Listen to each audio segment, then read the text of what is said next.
takes you to the beginning of the most famous feature of Zion, the Narrows. Explore the river, see a hanging garden, look closely at the sandstone, and enjoy the birds and wildlife while you are here. You can walk up the Narrows a little ways or for miles. Go around one bend to understand what it's like and take some photos, or hike farther and experience an adventure. If you go into the Narrows, take water, food, and a jacket. There is no trail. You will always be hiking in the water.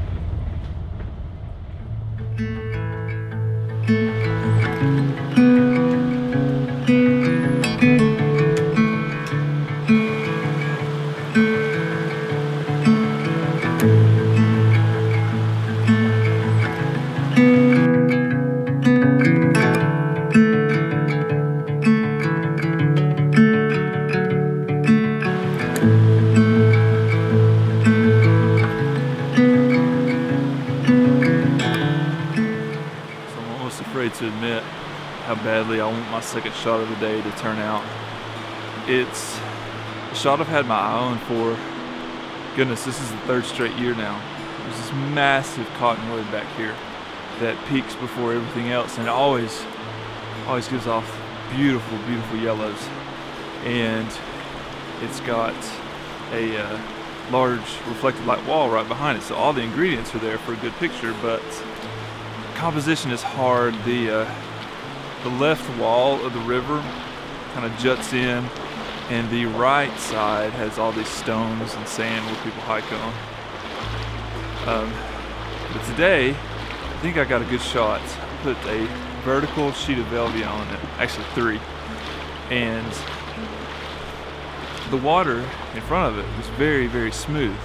So I didn't use a polarizer. One of the few times I wouldn't use a polarizer with water in it, but I wanted that tree and the reflected light wall to reflect in the water, and a little bit longer shutter speed should really smooth that water out. So I'm actually walking under the tree right now. I really want this to turn out because it's something I've kind of had my eye on for a while, so fingers crossed. Like I said, I bracketed 3 sheets, so surely, if I didn't mess anything up, surely one of those will turn out.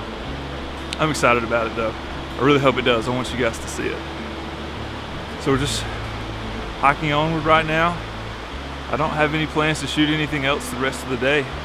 If something comes up, I'll shoot it. If not, I'll just continue scouting and writing down the times of glows. Just continuing to build a knowledge base of the Narrows. Absolute favorite hike. Cannot stress that enough.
This part of the video is where I throw up my end title sequence and I say like and subscribe and thanks for watching. And by the way, you can still like and subscribe, but I feel that the images that I showed in this video need just a tad more explanation. And we'll start with the third image that I showed, which is really the only one that actually turned out.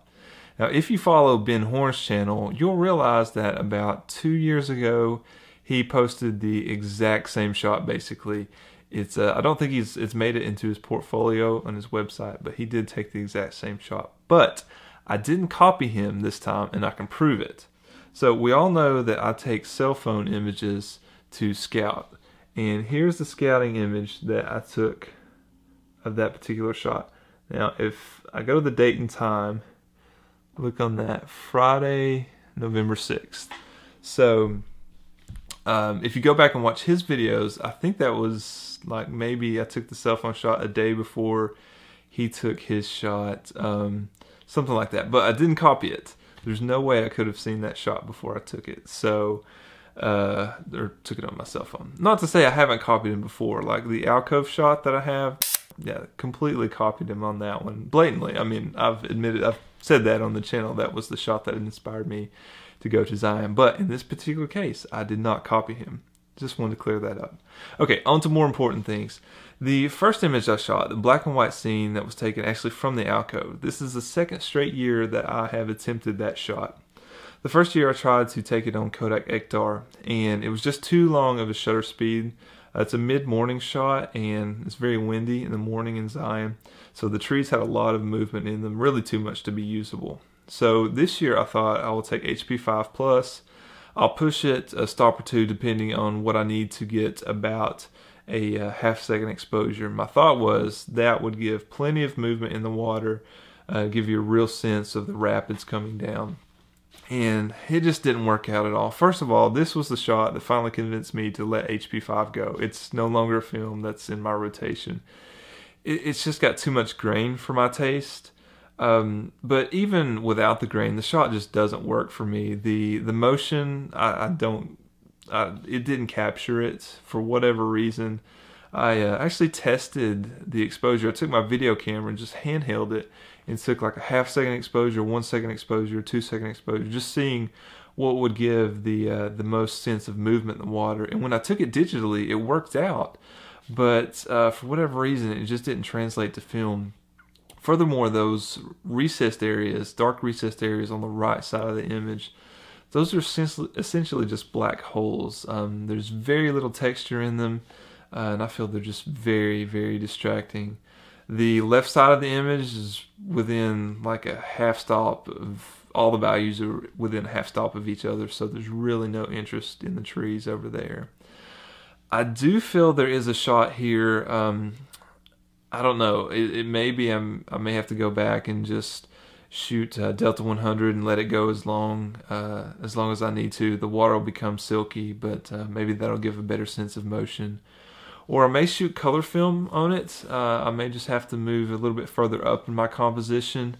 I don't know. There is a shot there. I just haven't figured out how to shoot it yet. I'll go back again this year and give it a third try. The second shot I showed, this one broke my heart. As I said in the video, I really wanted this shot to come out. Was just really excited about it, and there's just too much movement in the tree in the background to work. I think, let me know what you guys think in the comments below, but I just don't think it works.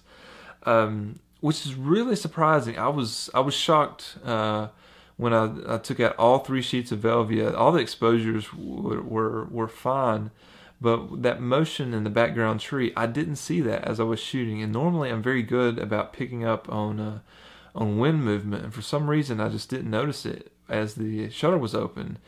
And it was open for 13 seconds, and that tree's pretty far away, so it had to be a pretty significant amount of wind in order to move the branches that much, and I just didn't pick up on it. So that was kind of a bad surprise. It wasn't one that I was expecting. It wasn't any, technically there's not anything wrong with the image, but that wind coming through, I didn't expect that, didn't notice it. So that's another shot that I will try to get. I may see if I can work out a landscape orientation as well. That's going to be tough with the walls on either side of it, but yeah, I'll definitely shoot it again and be more aware of the wind. So anyway, thanks for watching. Just wanted to explain those images a little bit more, and we'll see you next time.